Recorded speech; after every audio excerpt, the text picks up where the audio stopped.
Let's boss!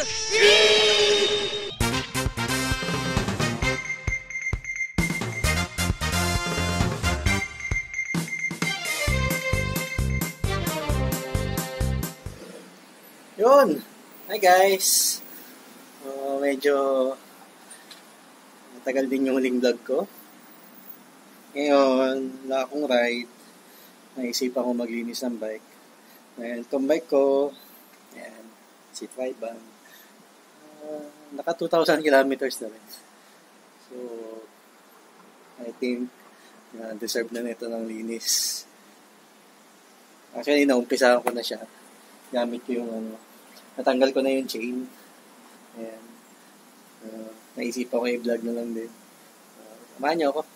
So, bago sa channel ko, don't forget to click subscribe and the notification bell. And let's go! So, yan. Yan na akong to. Saka ready na nabaklas ko na actually itong kadena. Sabi nga kanina. So, sunod kong baklasin yung baklasin tong itong crank. Nakaraang attempt ko, hindi ko nabaklas to dahil natatanga pa ako sa crank puller. It turns out, ito kasi hindi kasya doon. Na-discover ko, pwede ko lang siyang alisin. Pwede na siya. Testing ko siya ngayon. It's good to know talaga na you know how you will use your tools. Paano mo gagamitin yung mga tools mo. Even though marami akong tools, syempre kailangan pag-aralan din. Hindi lang basta, nandiyan yung tools, ano silbi kung hindi mo alam paano gamitin. So far, alam ko na yung use ng majority nito, except dito, hindi ko pa alam. Hindi ko alam para saan to. So nakakaalam mo para saan to, pwede i-comment sa baba. Hindi ko alam para saan tong wrench na to eh. Pero all the rest, halos alam ko na.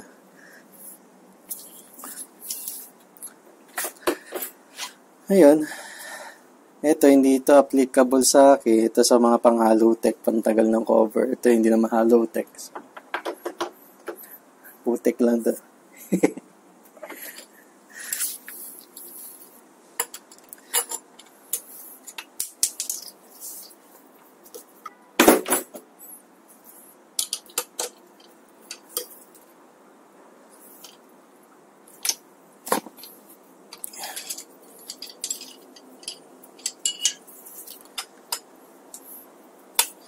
Dust cap lang naman yan.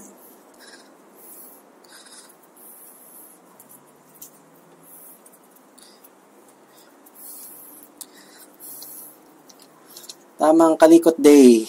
Do it yourself or destroy it yourself episode na naman to. Mahala na ako na mangyari. Tayo na dyan. Hindi alam ko yung nagagawa, no? Gusto ko kasi malinis yun nandun. Masyado na madumi sa loob. Tsaka magrasahan na rin. Kasya ba talaga to? Oops.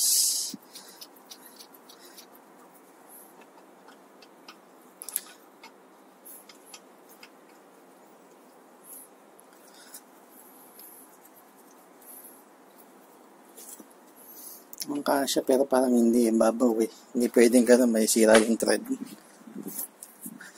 Nimutan ko ang aking yabe. Akin natin ang yabe.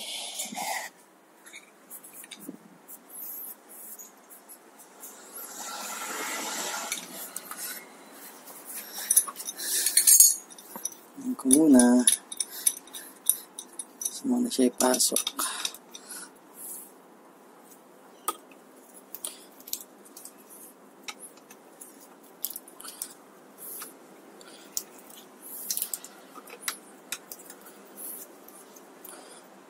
Buo na siya.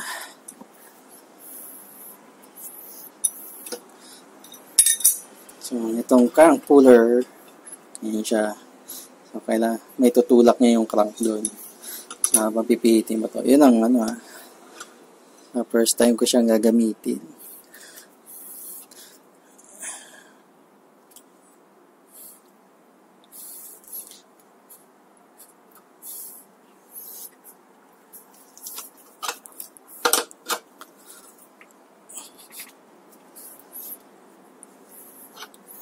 Magalaw kaya. Pasok na eh.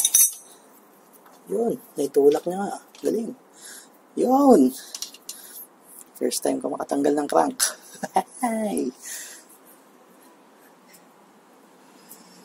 Nga pala, ganun ka dun eh.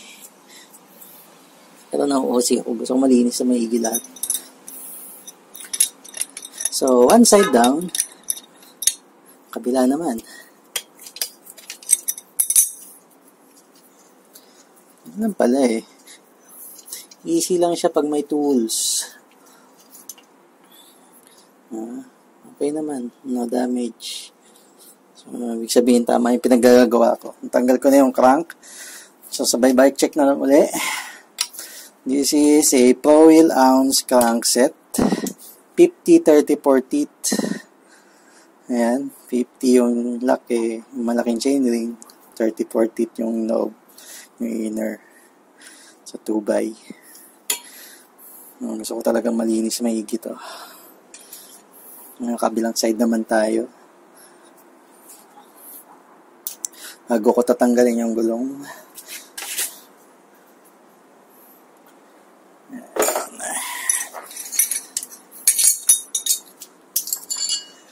Sayang din kasi kung ipapamekaniko ko pa eh. Ipapaservice ko. Kaya ko naman gawin eh. You can learn naman sa YouTube. Marami dyan. Videos. Yung iba naman, kahit, straightforward naman yung gamit ng tools. Siyempre, lakas ng loob na lang. Ito mo nga, yung unang tanggal ko nito, mali. Ito ginamit ko. Pinahirapan ko sa sarili ko, pwede nga palang ganito. Kala ko magkaiba ng size. Wing. Ginamita ko pa tuloy na ibang spanner. Pero, diskarte rin yun. Pwede rin yun. Palusot na lang. Tanggalin natin yung dust cap. Medyo kinakalawang na nga eh. Hindi siya mapul, no? Gamit tayo ulit ng crank puller.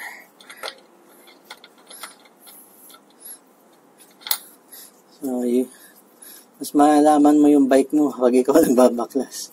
Mas makikilala mo ba? Getting to know. Ganun lang. Parang getting to know.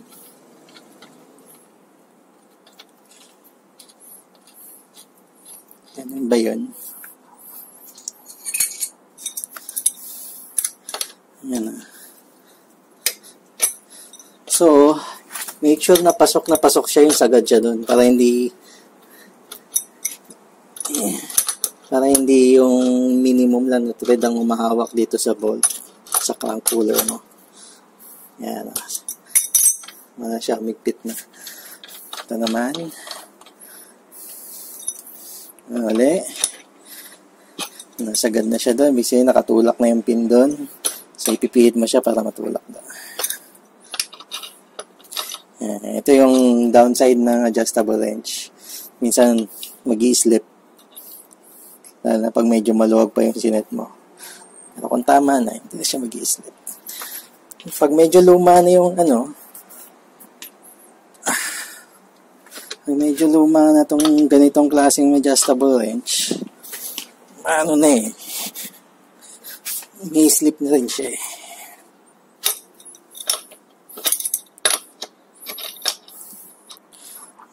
So, hindi po ako bike mechanic. Ako'y DIY lang.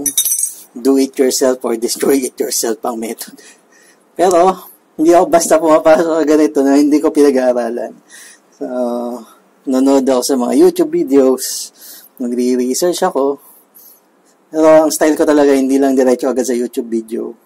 Mostly, magbabasa muna ako sa internet. I prefer reading sa mga website first.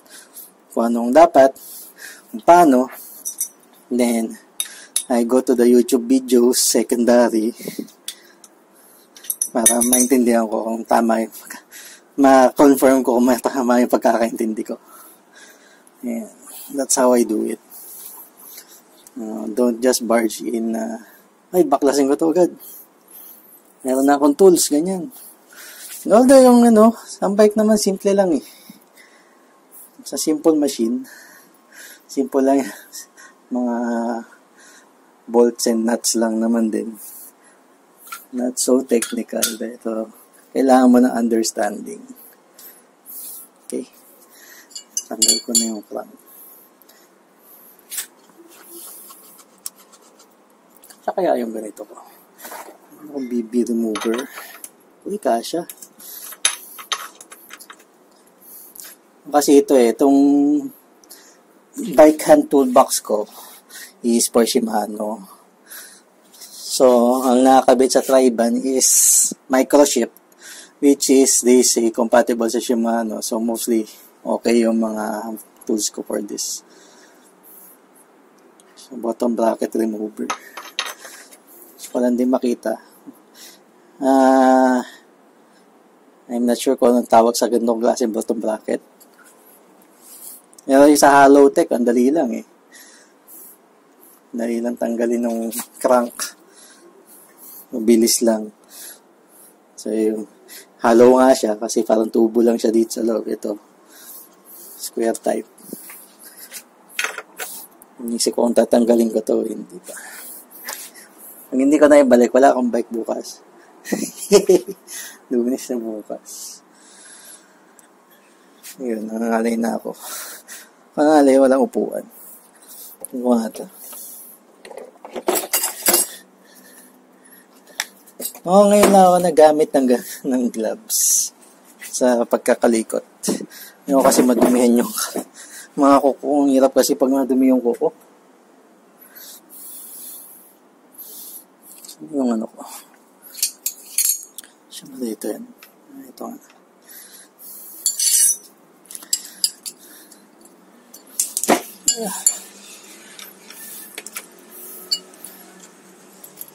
Tayo DIY, which is the direction.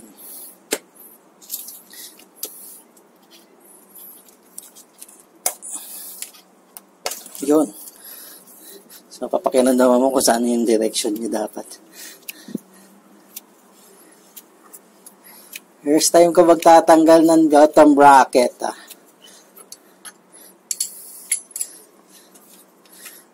May babalik ko kaya o hindi? Comment kayo sa baba. Pag hindi ko na ibalik to, punta talaga tayo ng bike shop. Yan pangit na kasi yung dumi na. Titigas na yan. Kita nyo yung deposits.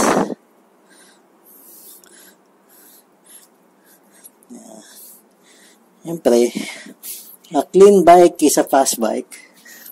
And kung may maintenance yung bike mo, mas lalong tatagal yung buhay niya. Mas maganda pa performance pag bagong linis. Pansin nyo ba yun? Pag bagong linis yung bike, ang sarap yung bike. Sarap gamitin.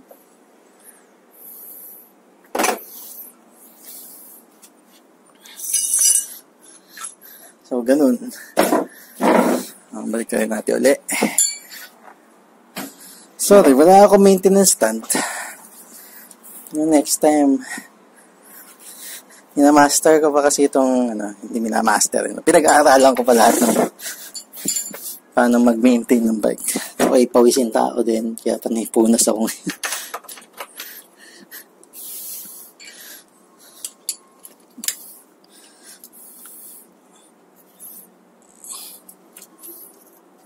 Hanapin mo rin yung direction niya, hindi doon.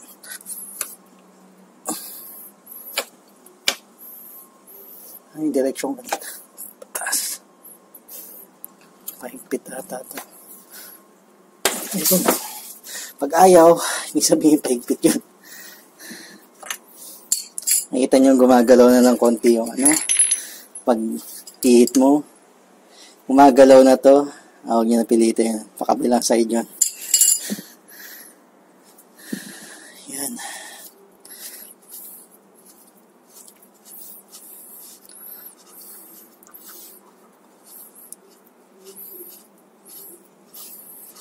Paka na ng open.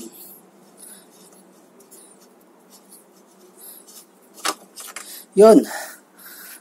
Natanggal ko na yung bottom bracket.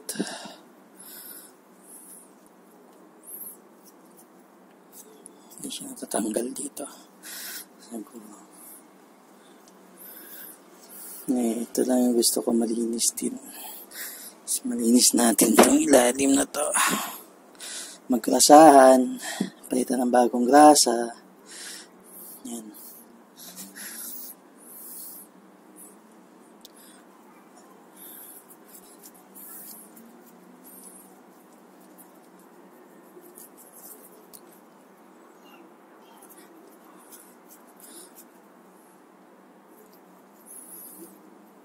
Sana okay pa yung bearing. Wala, hindi pa ako, sa Halotech mas madaling palitan to eh. Dito hindi mo masyadong masabi. Yung klaseng bearing, yung bottom bracket. Hindi ko matanggal tong isa. So, hindi ko na tatanggalin pa yung packing nito. Okay naman. Pero sana dapat palitan na rin ng grasa. Like I said, tumakbo na ng 2,000 kilometers to. Yan, biro yung 2,000 kilometers. Gusto mong tumagal yung bike mo, maintain mo yung bike mo. Parang kotse, may maintenance din. Net. Matanggal ko na yung bottom bracket.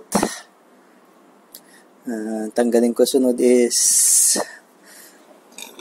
itong cogs, yung cassette. Tapos yung itong RD cage. Dumi na. Hindi ko natatanggalin yung RD. Isa, hirap kasi ng okay pa naman yung tension ng RD ko, ng wire. So, walang problema. Then, saka ko linisin yung frame. Ang gulong is okay naman. Itong headset is kailangan ko bang tanggalin? Mamala na mamaya. Mukhang hindi naman.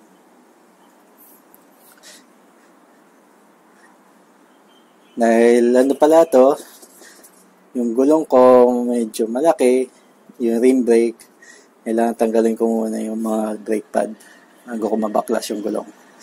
Ayan, unahin natin. Tanggal muna ako ng gloves siguro. O hindi na. Sige, tuloy lang. Sana yung orange. Yan, nandun yung toolbox ko pero yung ibang ginagamit ko. Meron kasi ako ibang tools na mas magandang gamitin.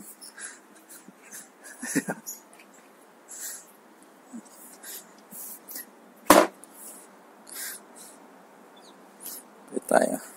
Tanggalin ko yung gloves. At brake yun. Ayoko makontaminate ng grasa yung pads. You don't know. Diba? Yan ang mag-gloves ulit.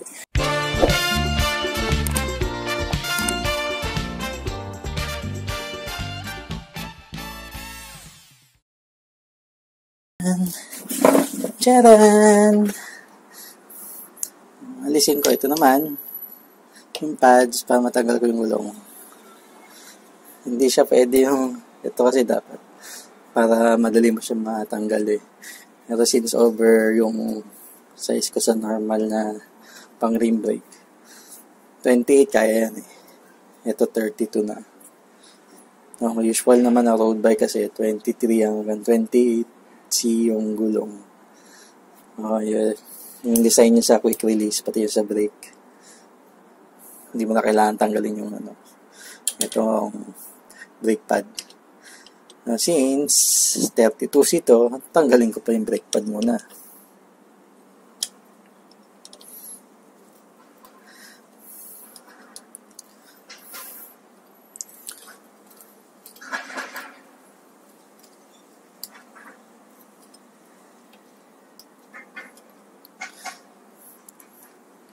Balik mo yung screw. Mga basic na yan. Para hindi mawala yung screw. Pag tinanggal nyo, balik nyo doon sa may kasama niya. Check nyo ngayon yung pads. Kapal-kapal pa naman. Sa kabila.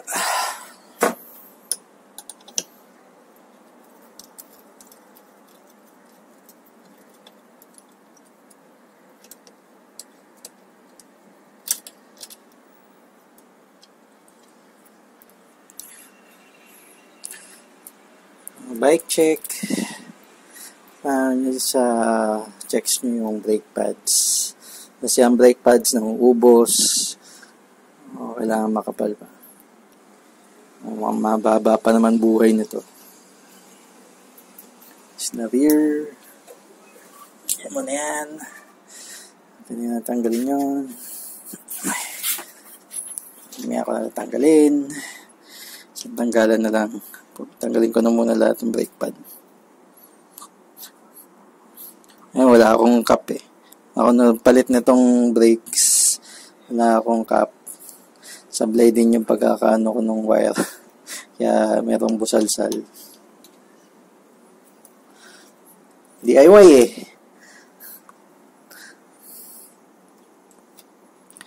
So, destroy it yourself. Or do it yourself.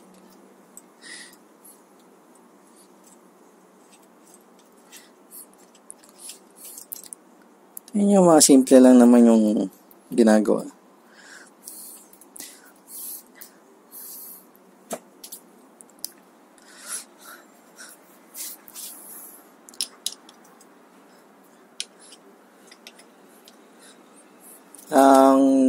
Ako dati, hesitant akong maggalaw dati. Paano magtono ng bike? Paano magtono na shifting? Kasi bago ko binili tong road bike na to, meron akong nabili na second hand na folding na mountain bike.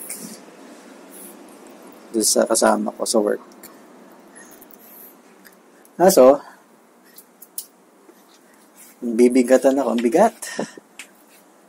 Bukod sa mabigat, ano pa siya? Use na kasi. Parang hindi ko na ma-enjoy na hindi ako yung lumaspag ng bike. Kasi napoprostrate ako sa shifting. Paano? Ko paton sa isang bike shop. Basta tono lang. Makaship lang siya ng konti, pero hindi niya inayos yung pagtutuno, palibasa mumura yung bike. Mayroon talagang bike shop na ganun. Mas maganda ikaw matuto magtuno ng bike mo. Pupunta ka sa Satisfaction or doon ka sa bike shop na may mekanikong talaga gusto yung ginagawa niya. Hindi yung basta nagtatrabaho lang. Basta trabaho lang, makita niya mumurahin yung bike. Tamarin silang gawin niya. Kung agree kayo sa sinasabi ko ngayon, na-experience nyo yan, comment nyo sa uwa. Nasa na-experience ko dito, sa Singapore pa yan. No? Kaya sabi ko, dapat ako na lang matuto gano ng bike ko. Natuto naman ako. So far ako na yun nag-maintain, may problema sa pagtono, naintindihan ko na rin. Hindi naman siya ganun kahirap. It's just, iba-iba kasi yung design ng RD, FD, mga shifter. Pag-aaralan mo lang, nasaan yung barrel adjuster, yung ano yung limit screws na kailangan mong galawin, kung ano ginagawa ng screws. Wala mo intindihin. And, pag naintindihan mo na, madali na lang. Ayun, meron pa pala. Mga nagtatatanong. So, ito kasi yung Triban RC120 na bumili ka nito, pinakapangit na part nito is brakes. Sabi ko nga nung huling review ko. So, gusto ko siya palitan ng Shimano. Dati, bumili ako nito online. Sa carousel. Second hand. Nung kinabit ko, kapos yung brake pad. So, tinanggal ko, binalik ko doon sa dati. Iniisip ko paano ko magagamit kasi sayang naman. Hindi ko siya binenta. Meron akong colleague sa Nagtatrabaho sa barko, dumawang yung barko niya dito, marine engineer yun, so may gamit siya. Sabi ko, pakibalay na. It may not be so safe, pero safe pa rin. Tibay naman siya. Pinag-aralan ko naman yan. So far, okay naman siya. So, pina-extend ko lang ng konti itong, pinaka-adjustment siya.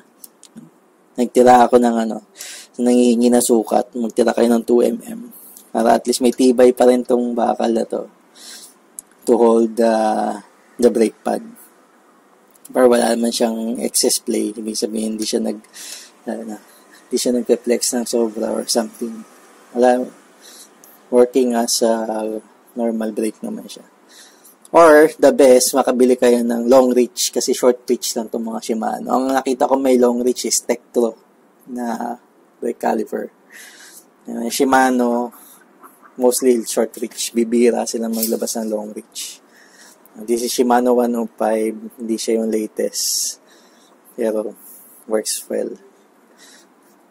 Yan. Pwede ko na tanggalin yung gulong. Kasi natanggal ko na yung brake pads. Yun. Tanggalin natin.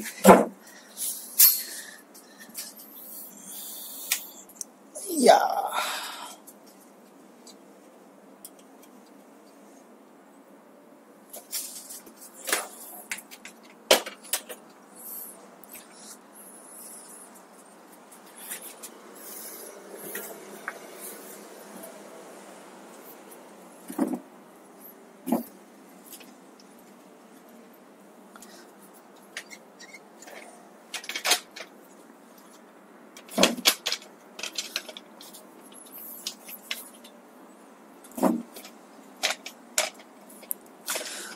Lumabas. Pasaway din itong frame Yan. Tinanggal ko na lahat. Balik ko muna siya dito. Lagay muna natin sa rack. Maglilinis ako ng components yan. Kasi kung tatanggalin ko pa yung pork. Sa headset. Na mamaya. Gusto ko muna lang hinisin to, napakaitim na. Tanggalin ko pala muna yung kuha ulit tayo ng gloves.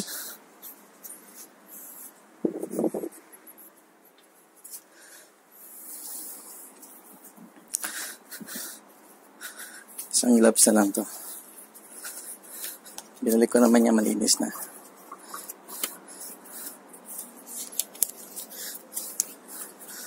Hirap kasi tanggalin yung grasa sa sa kuko. Hindi ako nag-gloves ngayon. Kadir-dir tingnan Ayun. Tawali tayo. Tanggalin ko yung QR score.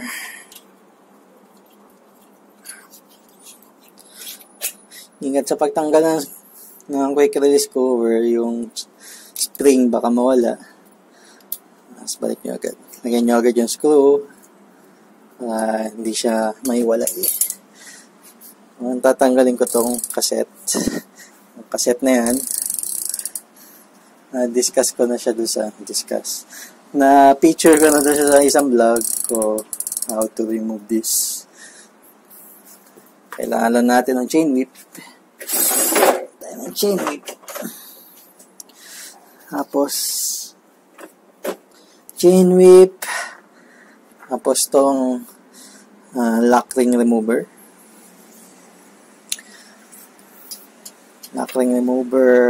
Doon. Madali siya nung nakaganito. Ako kung nakita niya. Tumiyak kasi yung insta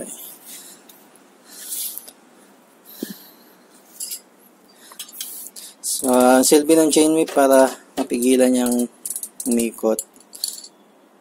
So, lagay mo lang siya sa isang cog. Paano nga ba?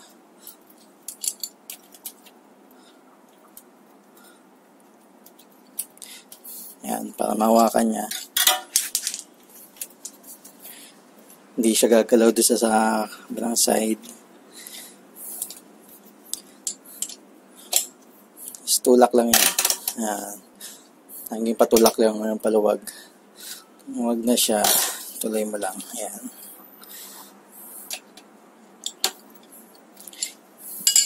Kaya na nakamay yan. Tanggal na yan. Tanggal na yung lock ring. Pwede mo natanggalin yung chain whip. Tanggalin mo lang naman yung resistance nung ano yun. So, okay. Ito na yung lock ring. Siya linisin. Tanggal na yung kaset. Yan na yun. Yung kaset mo. Ayun lang, diba? Easy.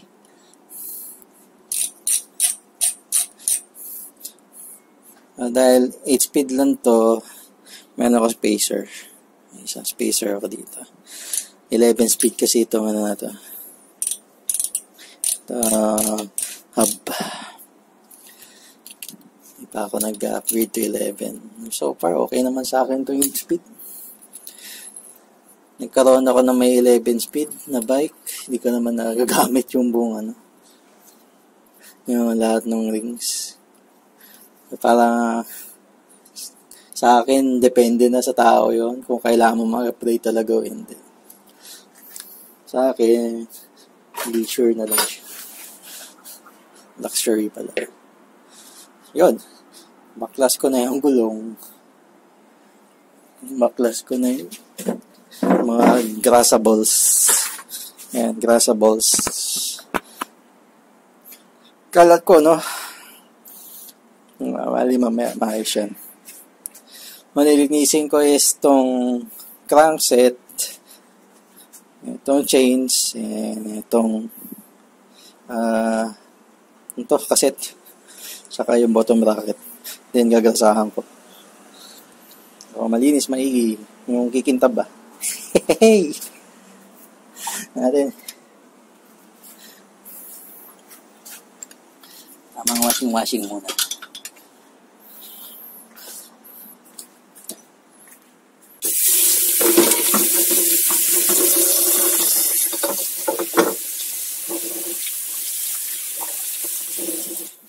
Yun din eh, no?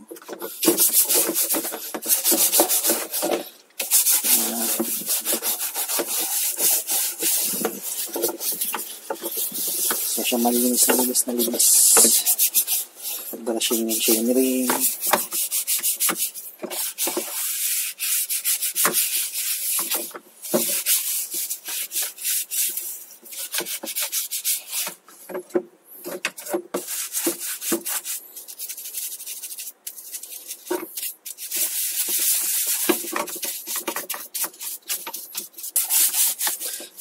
Sarap maglinis ng bike. Tapos, pag gagamitin mo na yung bike, parang hindi luma.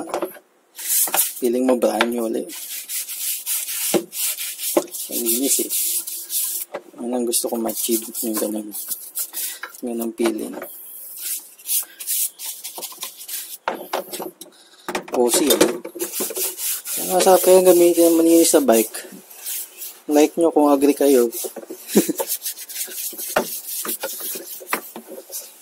Tapos yung technique nyo, anong payo nyo, kasi ako gusto ko lang matanggal talaga yung mga grasa, degrees, tapos grasahan yung dapat yung langisan, yung mga kailangan langisan. Yung nagbabike lang na lasing, hindi yung bike. Lasingan tuloy. Yung part na lagi madumi kasi nasa ilalim ng crank.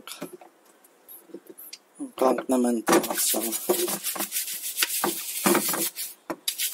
daling linisin.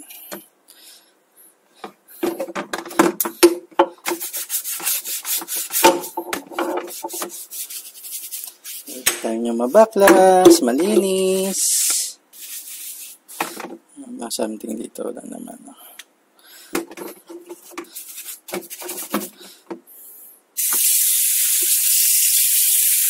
Naman.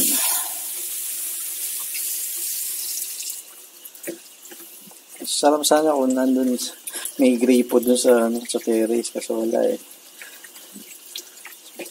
Sarap malalo maglinis ng bike. Improvise lang tayo. Ito yung ulam namin, nandito pa. Yun o, linis niya o. Ito pala, hindi ko na brush. Hindi siya ganun kadumi. Yun lang, yung mga part na nakalakalawang na. Generic pedals lang kasi ito. Bearing yan, si bearing.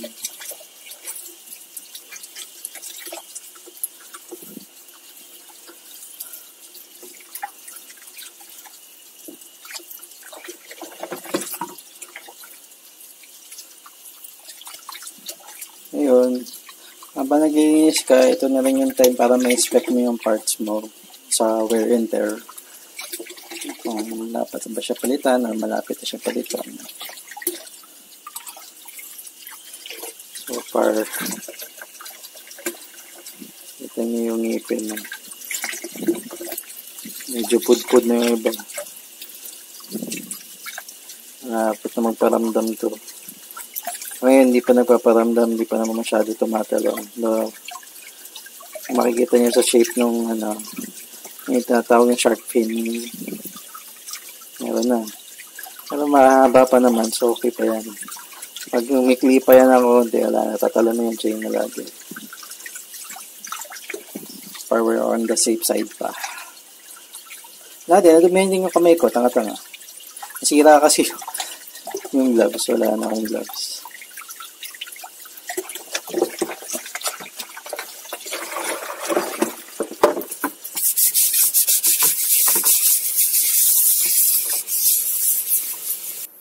Ang gandang degreaser, dishwashing.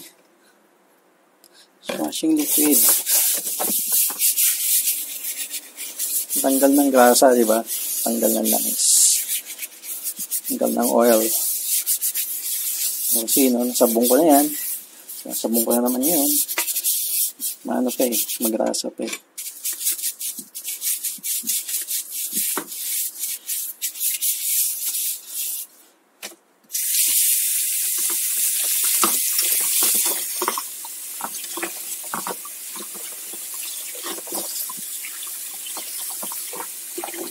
Yes.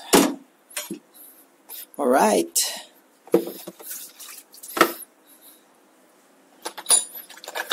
Ito yung bottom bracket, hindi ko naman pupunasan ko lang yan. Hindi ko yan ito lang siguro. Brushing ko lang itong isa. Ay, mismo bottom bracket, hindi ko yun. Sprockets lang. Sprockets will be next.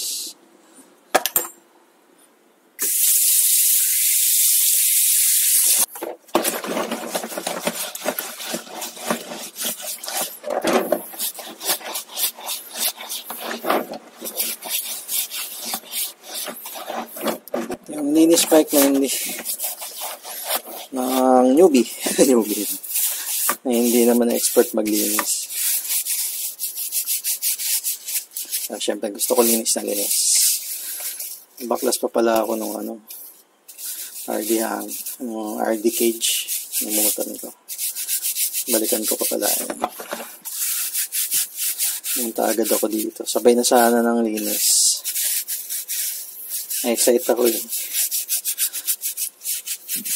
Minsan linggo na ako nag-bike, natamad siya ako.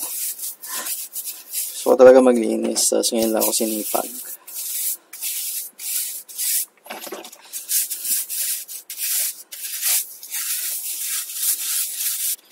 So, intention mo dito sa paglilinis ng kaset mo, matanggal mo yung mga sasingit-singit, mga namuong grasa, tapos yung mga buhangin na.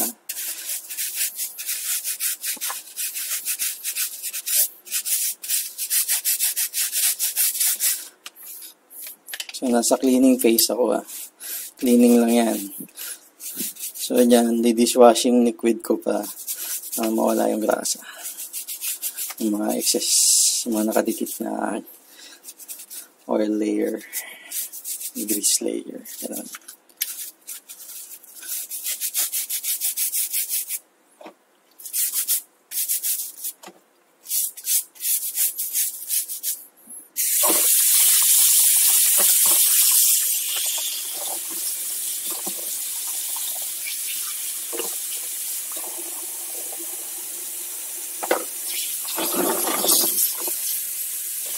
Ibang technique sa paglilinis.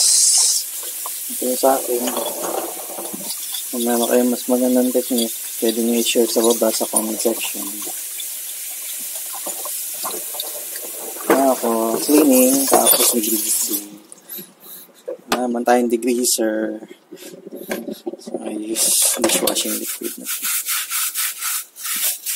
Mura-mura lang. Ang gagasa rin naman yun.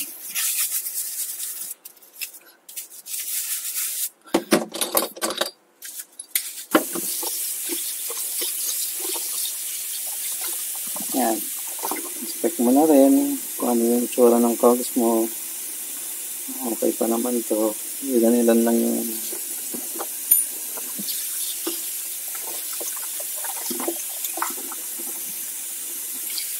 Mahaba pa buhay na.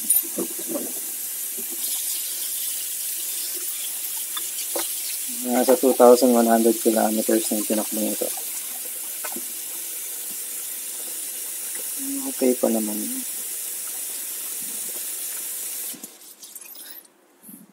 Ayan.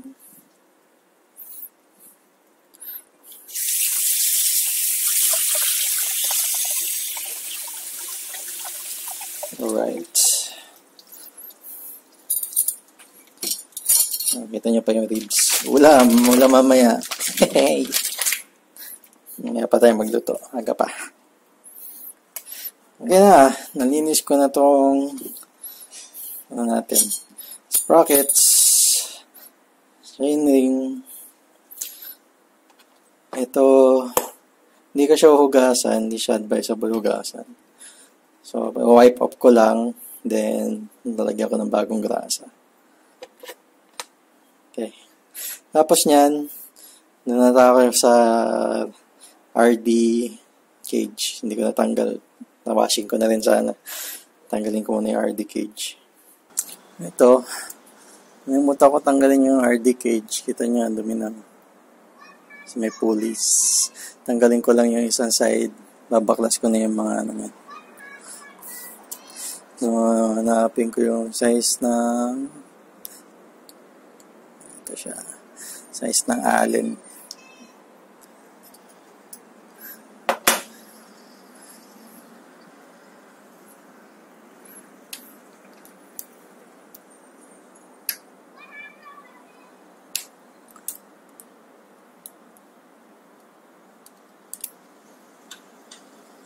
Ayan, tanggalin mo lang naman yung Allen screw. Tanggal mo yung Allen screw. Ito, matatanggal na. May washer siya. Ingat kayo ba malaglag. Mawala. Sayang. Tapos, yung kabila. Ganun din.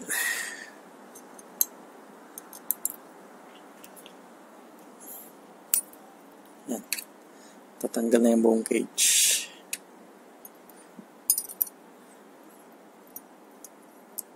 Tandaan nyo lang kung paano nyo kinanggal, ha. Ito may buhok-buhok. Kailangan talaga nililinis. Yung screw.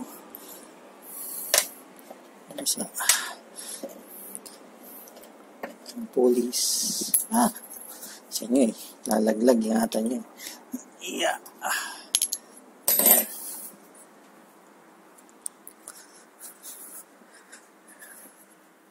Ito naman, linisin ko ngayon. Okay. So, check nyo yung ano. Huwag iiba-iba yan. Depende sa model na RD. Kung anong binaklas mo. So, tandaan nyo kung paano binaklas. Paano nyo rin kakabit. Wala kayong problema sa pagbalik. Masuggest ko picturean nyo kung hindi kayo sure. First time ko rin yung nagbaklas nito, pinicturean ko muna. part by part. Every time na may tatanggalin akong component, babaklasin ko, picturean ko rin.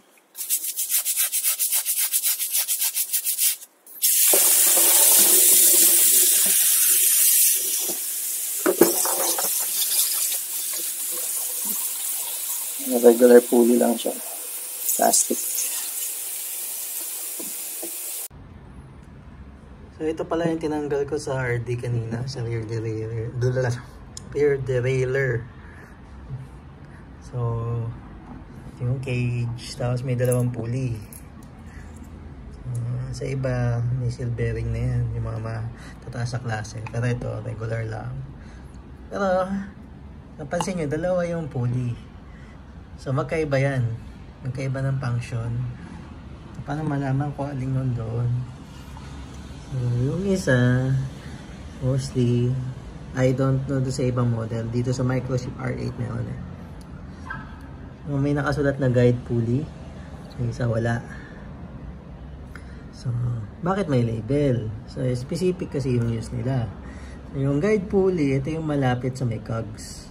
Ito yung nag-guide ng chain para ma-align doon sa cogs kada ship mo. So, yung isa, ang tawag idle pulley. Ito yung sa ilalim. Yung nag-a-adjust ang tension ng chain. So, specific sila. So, dapat hindi sila pagbalik na rin. Siguro, dahil naka-label dito, so most likely dapat sundin mo kung saan siya dapat ilagay. So, itong guide pulley, ilalagay ko sa taas. Itong isang pulley sa baba, the idle pulley. Natandaan niya. Ayan, yung sinasabi ko. Dalawa yung paglalagyan ng pulley. Dito yung idle, yung sa baba. Ito yung pupunta doon sa chain ring sa ilalim. So, yung guide pulley, yung dito, yung nakatapat dapat sa cogs. Mamaya, pakita ko rin. Kakabit ko siya ng ganun. So, yun. Naman ako sa bottom bracket. Kapit ko yung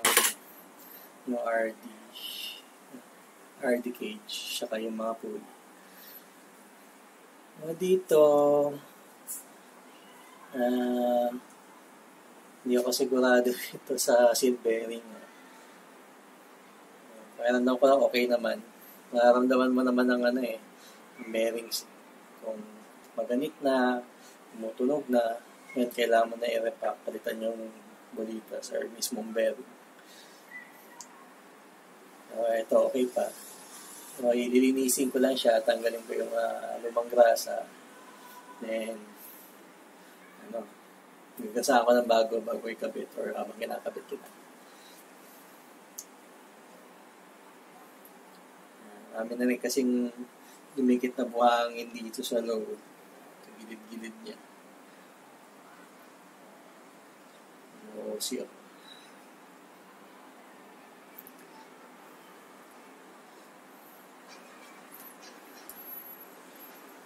Kailangan regular ka naglilinis ang bike. Lalo na kung madalas mo ginagamit. Kasama yan sa pag-aalaga ng bike. Tumagal.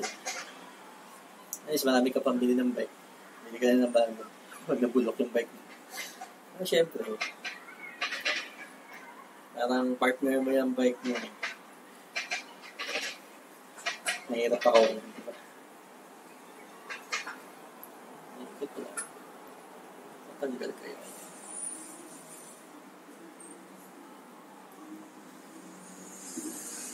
Nakakapit siya. Yung gusto ko matanggal. Kasi hindi matanggal. Nakakapit na nga yata. So, better not mess with it. Baka masira ako pa. Destroy it yourself talaga mangyari. Ako magamit ng bike.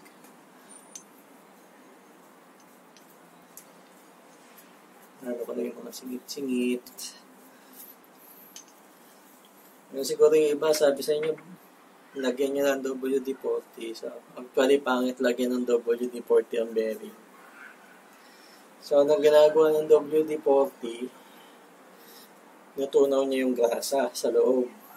So, seal bearing yan, yung rubber na to, pwede mo tanggalin. Nakikita mo na yung mga bulitas. Yung bulitas, may mga grasa yan. Pag pinasok ng WD-40, matutunaw yung grasa.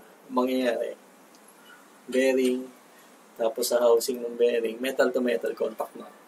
Wala na yung lubrication effect ng grasa. So, saglit lang yung epekto ng lubricating oil ni WD-40. More on dissolving effect yung magiging mangyari dito. Kapag metal to metal contact, mapupudpud yung bearing. Ayan, umpisa na yan, alog na, magkakarak na yung mga bearing mo, tutunog na yan, maingay na. So, maglulus na itong mismong shaft. Yun ang iwasan natin. Kaya huwag niyo gagamitan ng WD-40 yung mga WD-40 na spray. Hindi yung meron kasi WD-40 na degreaser, may WD-40 na ibang function. Yung basic na WD-40 lang. Yung penetrating spray nila. Yung gagamitin dito. Kasi masisira yung grasa sa loob. In the long run, may sira din yung mismong bracket niya. Sa ganitong type na bracket, I'm not sure sa hollow tech na bracket kung anong tsura ng bearing doon. Hindi ko na-inspect yung Merita ko dati bago ko na-inventa. Sa base ko nang binaklas din sa Merita. So, ngayon ako nagpaklas ng ganitong type. Ayun, linis lang. Gagasahan ko lang siya, lalagay ko doon. Siya pala, ito yung nakalagay sa sa bottom bracket. So, BC73 1.37 by 24 115 mm. Kung kita, kung nababasa. Ayan. So, alam ko na ngayon. So, inisip ko kanina, baka malito kung nasaan, aling side yung ilalagay, baka magkabaliktad. Nga pala nakalagay, may left and right. So, sundin lang natin to. Tama. Tama nga ba? Tama naman. Left and right. So, sundin mo lang yung direction na nakalagay. May L siya R. Yan. Yun. Baklas na. Tapos ko nang linisin yung crankset, yung cassette, saka yung kadena. Unti-unti ko na siyang buuin. Kung may babalik ko pa.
Binaklas ko itong chain, crankset, drivetrain, RD, sa the whole drivetrain almost.